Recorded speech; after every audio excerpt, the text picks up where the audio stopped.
Exponent and power.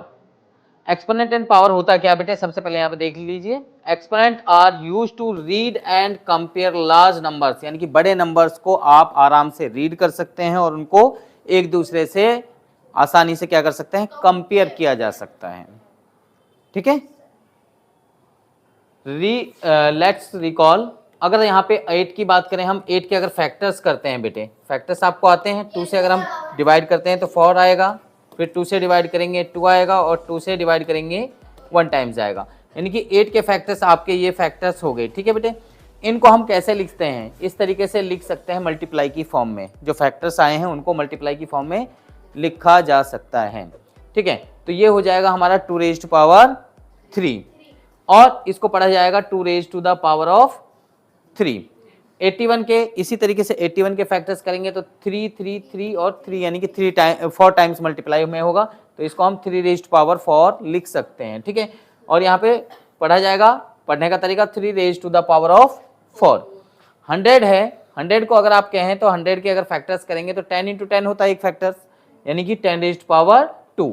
अगर हम इसके और फैक्टर्स करें तो इसके 2 रेज़्ड टू पावर 2 और 5 रेज़्ड टू पावर 2, क्योंकि देखो 10 के फैक्टर्स होते हैं 2 और 5, 2 और 5 10 के फैक्टर्स, यहाँ पावर 2 है तो यहाँ पर भी पावर दोनों जगह 2 लगा देंगे, तो यानी कि इसके फैक्टर्स हो जाएंगे। तो 10 raised to the power of 2 इसको रीड करा जाएगा। अगर इसकी बात करेंगे तो 2 रेज़्ड टू पावर 2 और 5 रेज़्ड टू पावर इंटू में 5 रेज़्ड टू पावर 2 ये रीड करा जाएगा। ठीक है बेटे, हम अब यहाँ पे देख लेते हैं एक्सपोनेंट फॉर्म होती क्या है बेटे। एक्सपोनेंशियल फॉर्म क्या होती है, 6 raised to the power of 4, 6 raised to the power 4 अगर आप लिखते हैं तो 6 रेज़्ड टू पावर 4, यहाँ पर जो ये 4 है बेटे ये होता है हमारा एक्सपोनेंट हिंदी, और इसको पावर भी कहते हैं, और हिंदी में कहते हैं इसको घात भी कहा जाता है। क्या कहा जाता है, घात कहते हैं। ठीक है, और नीचे वाला जो ये है ये होता है बेस, बेस को हम क्या कहते हैं, आधार भी कहते हैं बेटे। क्या कहते हैं, आधार। ठीक है, तो ये नीचे वाला बेस होता है और ऊपर वाला पावर यानी कि एक्सपोनेंट होता है। ठीक है, अगर यहाँ पे कभी भी आपको कोई नंबर नेगेटिव का दिखाई दे, किसका, नेगेटिव का, और उसकी पावर अगर इवन नंबर है, क्या है, इवन नंबर है, तो वो नंबर ऑलवेज पॉजिटिव होगा। अगर पावर नेगेटिव नंबर है, उसकी पावर अगर इवन नंबर है तो वो नंबर ऑलवेज पॉजिटिव होगा, ऑलवेज, हमेशा। और अगर कोई नंबर नेगेटिव का है और उसकी पावर अगर ऑड नंबर है तो वो नंबर ऑलवेज नेगेटिव होगा।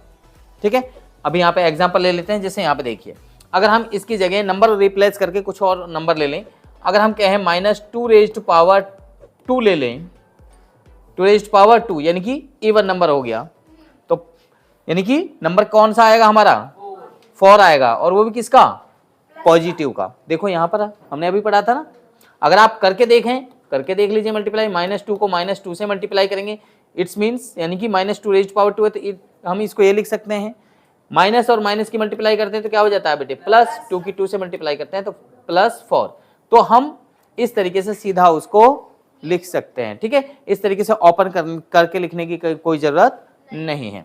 अगर यहाँ पर माइनस जैसे 2 है और उसकी पावर अगर आपकी ऑड नंबर है यानी कि 3 है, ऑड नंबर हमने 3 ले लिया आपकी बात, तो कितना हो जाएगा बेटे, अभी हमने पढ़ा था 2 की पावर 3 करते हैं तो कितना आता है, 8, और अगर -2 है तो उसकी पावर 3 है तो क्या हो जाएगा, ये हो जाएगा बेटे -8, क्योंकि देखो 2 की पावर 3 8 होता है, लेकिन यहाँ पर नेगेटिव है और पावर ऑड है, तो इसलिए यहाँ पे किसका साइन आएगा, नेगेटिव का आएगा। बात समझ में आ गई, बात समझ में आ गई, इतना हो गया।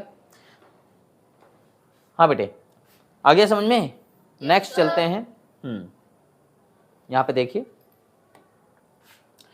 Let's do, take 4 rectangular sheet of equal size, rectangular sheet represent base 2, यानी कि जो रेक्टेंगुलर बेस सीट होगी उसको हम, यानी कि उसका जो बेस होगा वो क्या मानेंगे, 2 मानेंगे, यानी कि 2 मानेंगे। देखो यहाँ पे लिखा हुआ है 2। ठीक है, the number of times the seat is folded represent it's power, यानी कि जितनी बार उसको फोल्ड किया जाएगा वो उसकी पावर को रिप्रेजेंट करेगा। किसको रिप्रेजेंट करेगा, पावर को। जैसे हमने यहाँ पे एक सीट ली, यहाँ पे मैंने एक सीट ली थी ये, ठीक है, ये फोल्ड वैसे मैंने पहले भी आपसे पहले फोल्ड कर दी।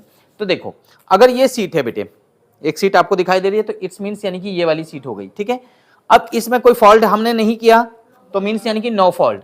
ठीक है, नो फोल्ड यानी कि ये स्ट्रिप कितनी है, स्ट्रिप आपको कितनी दिखाई दे रही है, यानी कि 1 दिखाई दे रही है।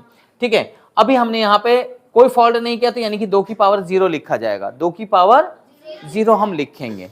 क्या लिखेंगे, देखो बेस कहा था, बेस कितना कहा था इन्होंने, यानी कि आधार कहा है 2, तो यानी कि जितनी बार फोल्ड करेंगे, तो अभी तक फोल्ड नहीं किया तो मींस फोल्ड नहीं किया तो यानी कि 0, तो 2 की पावर 0 यानी कि हो गई 1।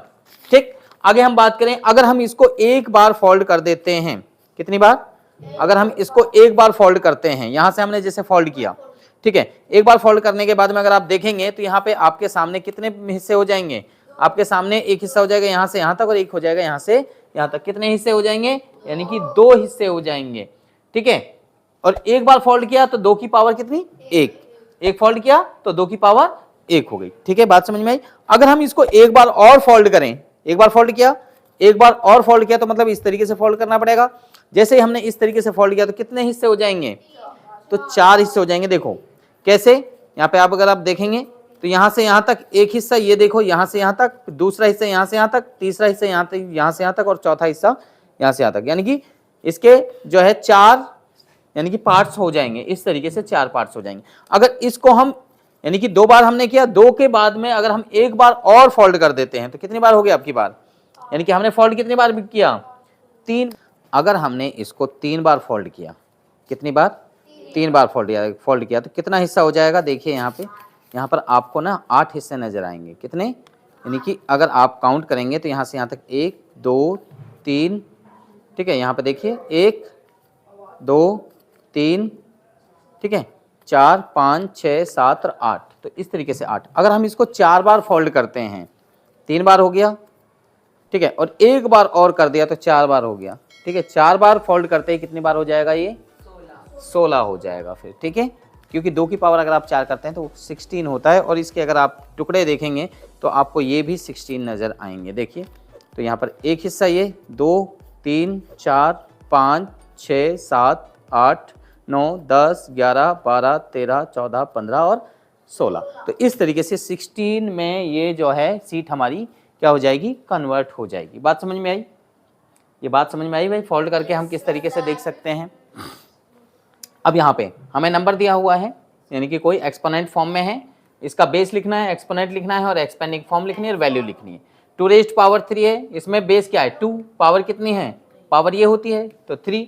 इसको एक्सपेंड फॉर्म में लिखेंगे तो कितनी बार, यानी कि पावर जितनी बार है उस नंबर को उतनी बार हमें मल्टीप्लाई की फॉर्म में लिखना है, और इनको सभी को मल्टीप्लाई करेंगे तो कितना होता है 8। अब यहाँ पर बेस क्या है -3, और यहाँ पर एक्सपोनेंट कितना हो जाएगा 2, और यहाँ पे इनको अगर एक्सपेंडिंग फॉर्म में लिखेंगे तो -3 की पावर 2 है, तो यानी कि -3 कितनी बार लिखा जाएगा बेटे, 2 बार, और मल्टीप्लाई करेंगे तो कितना हो जाएगा, हमने पढ़ा भी था इवन नंबर है तो वो नंबर ऑलवेज क्या हो जाएगा, पॉजिटिव हो जाएगा। तो 3 3 जा 9, 10 की पावर 4 है तो यानी कि 10 यहाँ पर बेस 10 हो गया, और एक्सपोनेंट कितना हो गया बेटे 4। एक्सपोनेंट को हम क्या कहते हैं, घात कह देते हैं, और इसको आधार कहते हैं। ठीक है, अगर हिंदी में बात करें तो, ठीक है। और यहाँ पर अगर इसको एक्सपेंड फॉर्म में लिखे तो इसको हमें 10 टाइम्स मल्टीप्लाई में 4 टाइम्स मल्टीप्लाई में लिखना पड़ेगा।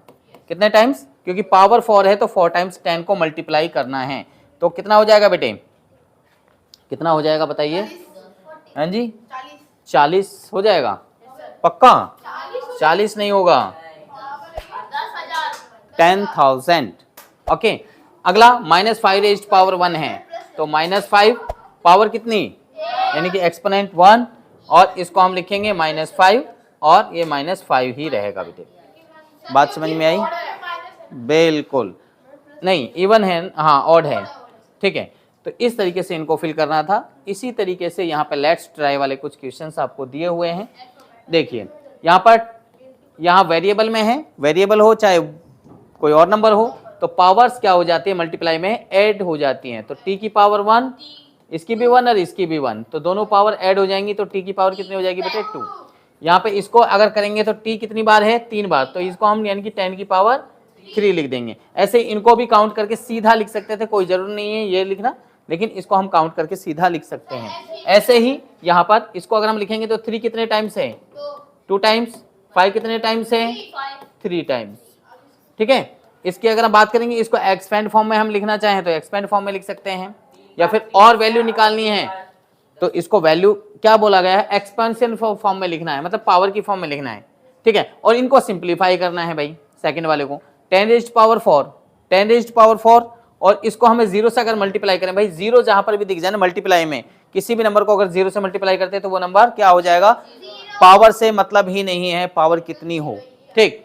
यहाँ पर इसकी बात करें तो यहाँ पे कितना हो जाएगा बेटे, 3 अपनी जगह है, और यहाँ पर 5 की पावर 4, इसका मतलब यानी कि 5 कितने टाइम से, 4 टाइम से इसको मल्टीप्लाई करना है। देखो अगर इस तरीके से आप करते हैं तो 5 5 जा 25 और 5 5 जा 25, भाई ये 25 का स्क्वायर हो जाएगा, 25 का स्क्वायर कितना होता है, यानी कि 625, तो 3 इंटू 625, आगे मल्टीप्लाई करेंगे, 3 5 जा 15, 1 6 3 2 जा 6 और 1 7, 3 6 जा 18, तो ये हो जाएगा हमारा 1875। इस तरीके से इसको करें तो हम 3 की पावर 3 का मतलब यानी कितना होता है बेटे, 27, यानी कि 3 का क्यूब, और 10 रेज़्ड पावर 2 का मीन्स 100, और इसको अगर मल्टीप्लाई करेंगे तो कितना हो जाएगा, 2700, ठीक है, यानी कि 2700। तो इस तरीके से हाँ, जो जैसे बोला गया है उसी तरीके से हमें हल करना है। बात समझ में आई?